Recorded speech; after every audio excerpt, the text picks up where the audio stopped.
Israel's recent prisoner exchange with Hamas, in which hundreds of detainees were released, has sparked debates about the potential consequences of such agreements. In the latest exchange, Israel released 200 Palestinian prisoners in accordance with a ceasefire deal.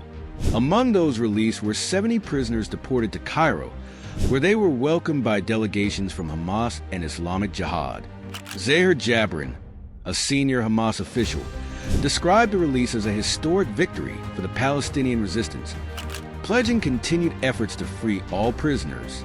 The deal also included the release of 4 Israeli captives by Hamas, marking a temporary halt to the devastating conflict. The International Committee of the Red Cross, ICRC, facilitated the transfer of 128 detainees to Gaza and the West Bank, while the remainder were released under local supervision. On the other side, the Israeli captives were presented at a public gathering before being handed over to ICRC representatives and Israeli authorities. Scenes of celebration unfolded on both sides, with Palestinian crowds gathering in Ramallah and Israelis rejoicing in Tel Aviv.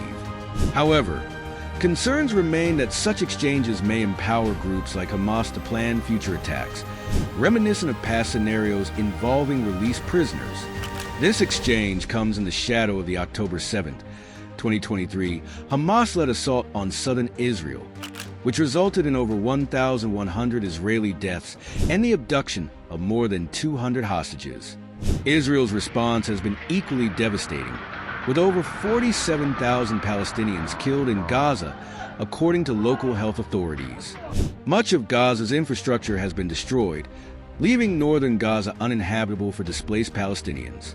While the ceasefire provided a brief reprieve, accusations of violations from both Israel and Hamas have underscored the fragility of the truce.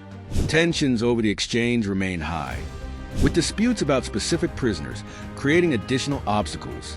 For instance, Israel accused Hamas of not releasing a female civilian hostage as initially agreed.